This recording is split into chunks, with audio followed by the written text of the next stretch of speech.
Belmez de la Morelada is a small town in the Andalusia region of southern Spain. It was here, on the 23rd of August 1971, that local resident Maria Gomez Pereira noticed a strange stain forming on her kitchen floor. Little did she know that she would become the centre of one of the most fascinating and best documented cases of paranormal phenomenon in the whole of the 20th century, the Belmez Faces.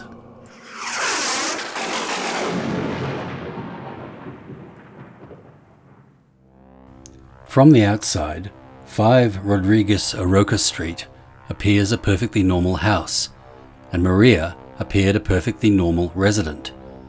But what was happening on the floor of her kitchen was anything but normal. The more she wiped at the stain, the deeper it became, until, gradually, it resolved itself into the shape of a human face. As the face developed, it seemed to change expression and moved about the floor. Terrified, Maria got her husband and son to come in with a pickaxe, and they dug up the floor and laid a new concrete one. But it was no use. Within a few days, the face had reappeared, only to be joined by even more faces, growing and developing as they seeped up through the concrete floor. Word spread quickly around the small town, and when the mayor heard about it, rather than destroying the floor a second time, he took steps to ensure that the image was not destroyed. He carefully had the cement floor removed for serious study. Local council workers came in and excavated under the floor of the kitchen. 9 feet down, human remains were discovered and given a proper burial, and a new floor was installed. 2 weeks later, another man's face appeared, and 2 weeks after that, the face of a woman surrounded by 9 to 15 tiny faces. The human remains found under the floor were dated and found to be about 700 years old. The concrete that had been removed making up the original floor was analysed, and no evidence of paint or of any tampering could be discovered. In the meantime, events in the kitchen increased in intensity. More and more faces appeared, sometimes taking only hours to resolve themselves.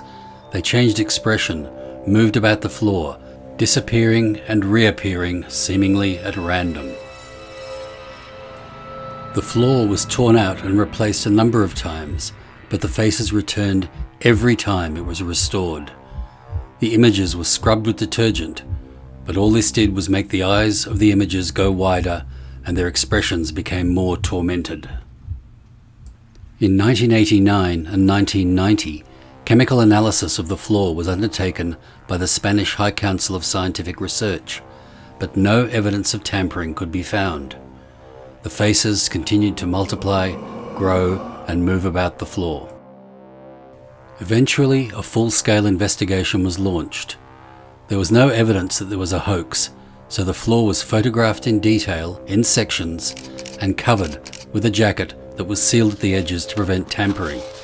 Finally, the door and windows to the room were all sealed with wax to prevent entry. All of this was filmed with a television crew and local dignitaries in attendance. Satisfied that nobody could tamper with the scene without detection, the kitchen was left alone for 3 months. When the wax seals and floor covering were removed, the faces had moved, changed, and multiplied entirely without human intervention. Numerous experiments designed to prove or disprove a hoax have taken place over the last 40 years. While some were inconclusive, others have indicated there was no evidence of tampering or of paint being used on the concrete floor. One of the prime candidates for what could be causing this effect is a process known as thoughtography. This is a psychokinetic ability that allows a person to project an image onto a surface, either deliberately or accidentally. For this to be the case, then the prime suspect would be Maria Pereira herself.